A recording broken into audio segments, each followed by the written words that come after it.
आपल्या हिंदू धर्मात देवी देवतांना विशेष महत्त्व आहे. आपले कोणतेही शुभ कार्य देवी देवतांच्या आशीर्वादाशिवाय पूर्ण होत नाही. आणि श्रद्धेपोटी धर्मासाठी आपण आपल्या परीने देवाला प्रसाद, वस्त्र, सोने, पैसे अर्पण करत असतो. पण आपल्या भारत देशात अशी एक देवी माता आहे, ज्या देवी मातेला चक्क चपलांचा हार अर्पण केला जातो. कर्नाटकातल्या एका मंदिरातील हे वास्तव आहे. या मंदिरात भक्त आपल्या मनोकामना पूर्ण व्हाव्यात यासाठी देवी मातेला चपलांच्या माळा अर्पण करतात. चला तर मग सविस्तरपणे जाणून घेऊयात कर्नाटकातील या मंदिरातील चमत्कारिक परंपरेविषयी. मंदिरामध्ये देवी देवतांना लाडू, पेढे, मावा, मिठाई किंवा हलवापुरी इत्यादी अर्पण केले जाते. हे तर तुम्हाला माहिती आहेच. किंबहुना तुम्ही कधीतरी या वस्तू मंदिरात अर्पण केल्या असतील. परंतु जर तुम्हाला कोणी सांगितलं की मिठाई किंवा लाडू पेढ्यांऐवजी देवीला चपलांच्या माळा अर्पण केल्या जातात, तर तुमचा विश्वास बसेल का? यावर तुमचा विश्वास बसणे कठीण आहे. परंतु कर्नाटकातल्या एका मंदिरातील हे वास्तव आहे. या मंदिरात भक्त आपला मनोकामना पूर्ण व्हाव्यात यासाठी देवी मातेला चपलांच्या माळा अर्पण करतात. आपण जो मंदिराविषयी जाणून घेत आहोत ते मंदिर म्हणजे कर्नाटकातील लकम्मा देवीचे मंदिर. हे मंदिर कर्नाटकातील कलबुर्गी जिल्ह्यातील आलंद तालुक्यातील गोला या गावात स्थित आहे. या मंदिरात येणारे भक्त देवी मातेकडे आपली मनोकामना सांगताना देवाबाहेरील झाडावर चप्पल बांधतात आणि ज्यावेळी त्यांची मनोकामना पूर्ण होते त्यावेळी ते भक्त मंदिरात येऊन देवीला चपलांच्या माळा अर्पण करतात. असे मानले जाते की भक्तांनी अर्पित केलेल्या या चपला पायात घालून देवी रात्रीच्या वेळी बाहेर पडते आणि भक्तांच्या मनोकामना पूर्ण करते. लकम्मा देवीच्या मंदिरात चपला अर्पण करण्याची परंपरा जितकी चमत्कारिक आहे तितकीच तिच्या मागील कथाही चमत्कारिक आहे. असे म्हणतात की या मंदिरात बैलांचा बळी देण्याची प्रथा होती, परंतु सरकारने या गोष्टीवर बंदी घातली.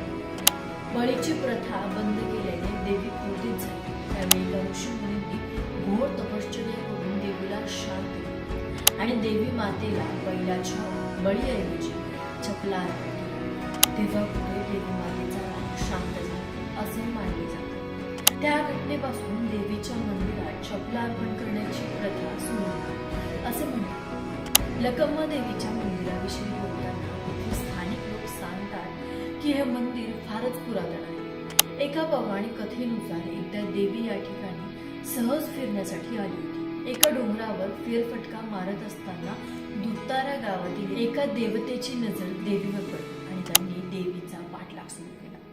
त्या देवतेपासून स्वतःचा बचाव करण्यासाठी देवीने आपले मस्तक मातीमध्ये रुतवले. तेव्हापासून लकम्मा मातेची मूर्ती अशीच आहे. या मंदिरात देवीच्या पाठीची पूजा केली जाते.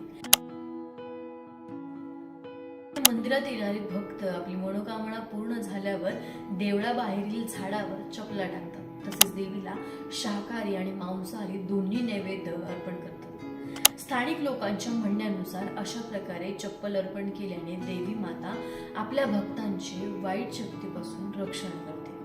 असे म्हटले जाते की ज्या व्यक्तींना पाय किंवा गुडघे यांच्याशी संबंधित दुखणे असेल तर या मंदिरात आल्यावर त्यांना त्या त्रासांपासून मुक्ती मिळू शकते. परंतु इतर व्यक्तींच्या अहिताचा विचार करणाऱ्या व्यक्तींच्या मनोकामना देवी कधीच पूर्ण करत नाही. या मंदिरात पूर्वी बैलांचा बळी दिला जात होता असे मानले जाते. मात्र सरकारने पशुबळी बंदी केल्यानंतर बलिदान बंद केले. स्थानिक लोकांचे म्हणणे आहे की यामुळे देवी माता क्रोधित झाली. तिला शांत करण्यासाठी एका ऋषींनी कठोर तपश्चर्या केली. मग त्यामागच्या बदल्यात चप्पल अर्पण करण्याची परंपरा सुरू झाली. या मंदिराच्या इतिहासाबाबत कोणतीही माहिती उपलब्ध नाही.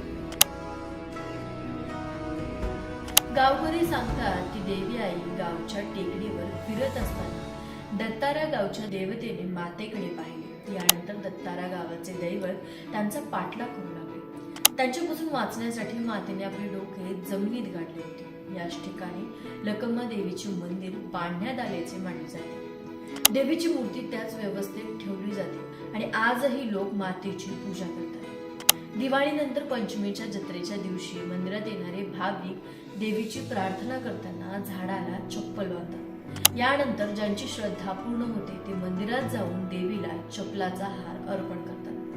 यामागची श्रद्धा अशी आहे की जत्रेच्या रात्री देवी माता झाडाला चप्पल बांधून त्या झाडावर जाते आणि आपल्या भक्तांच्या मनोकामना पूर्ण करते. लोक एक इच्छा करतात आणि ती पूर्ण करण्यासाठी ते येतात आणि मंदिराबाहेर झाडावर चप्पल लटकवतात. एवढंच नाही तर लोक या काळात शाकाहार आणि मांसाहारही करतात.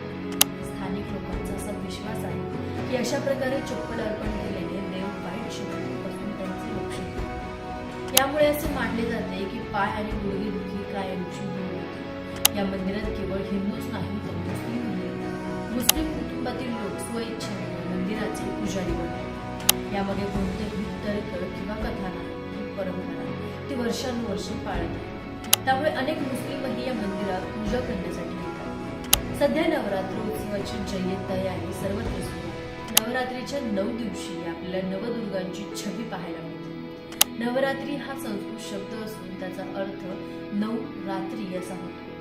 या 9 रात्री आणि 10 दिवसांमध्ये देवीच्या 9 रूपांची पूजा केली जाते आणि 10व्या दिवशी दसरा साजरा केला जातो. कोल्हापुरात अंबाबाई मातेच्या दर्शनासोबतच नवरात्रीच्या काळात या नवदुर्गांचे दर्शन घेण्याची प्रथा आहे. यामध्ये एकांबिका, एकविरा देवी, मुक्तांबिका, गजेंद्र लक्ष्मी, पद्मांबिका, पद्मवती देवी, प्रियांगी देवी, फिरंगाई देवी, कमलजा, कमलांबिका देवी, महाकाली, कलांबिका देवी, अनुगामिनी, अनुगाई देवी, गजलक्ष्मी, गजांबिका देवी, श्री लक्ष्मी यांचा समावेश आहे. नवरात्री उत्सवाच्या सर्वांना शुभेच्छा. या लकम्मा देवीला एकदा तरी नक्की भेट द्या. आम्ही तुम्हाला दिलेली ही माहिती कशी वाटली कमेंट करून नक्की सांगा. तुमच्या मित्रांना, नातेवाईकांना शेअर करायला विसरू नका.